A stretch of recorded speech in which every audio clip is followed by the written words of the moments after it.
Hello and welcome to Spoonful of Simplicity English. Today we are going to learn a very interesting recipe for strawberry jam.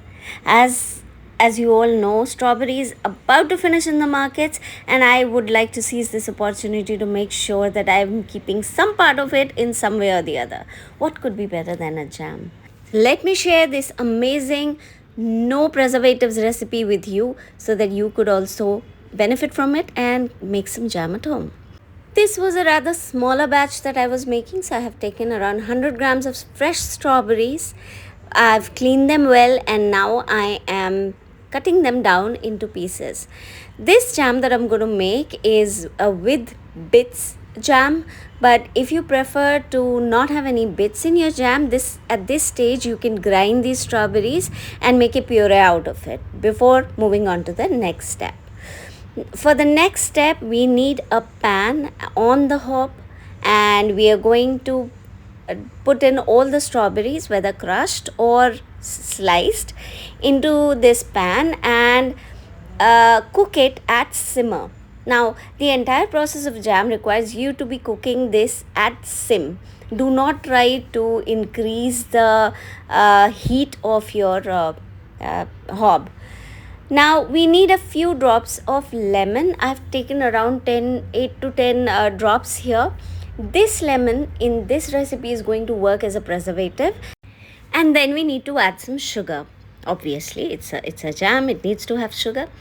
The way to measure sugar or to make sure that your jam is as sweet as you like, strawberry jam specifically here, is whatever be the weight of your strawberries, you need to have half of that weight for your sugar. For example, here I've taken 100 grams of strawberry, so the sugar that goes in is around 50 grams.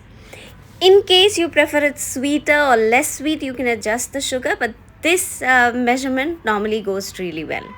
Now for the remaining part of it, till it gets to the right consistency, we just have to keep cooking it at sim and stirring it occasionally.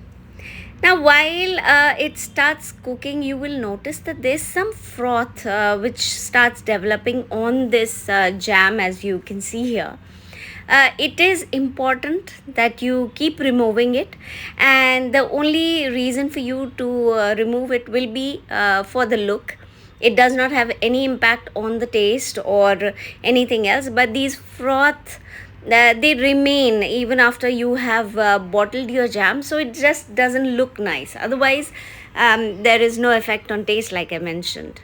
So while you're cooking, as and when you can, use your spatula to remove it from the top as much as you can, but you don't need to get over cautious about it.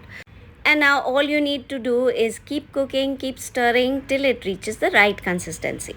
How do we check the consistency? Now, once your jam starts getting a little thick after you've cooked it for a while, you need a plate made of steel or glass, which is either is fine. You need to place a drop of this jam and let it cool a little, and then you tilt the plate and see if it runs down or not. If it runs down quickly or rather sluggishly, then your jam is still not prepared. But if it stays, that's when you know that your jam is prepared, like this one. So our jam is done. Because this is a small batch, I am not putting in too much efforts to bottling it. But if it were a bigger batch, there is a special way of bottling that jam, and we will cover that sometime later in another of our recipes.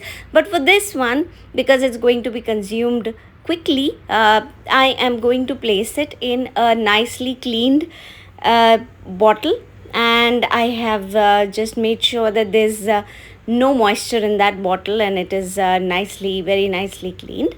I'm going to keep it, and I'm going to let it cool for some time, and once it is cool, I'm going to put the cap on. After that, all you need to do is devour.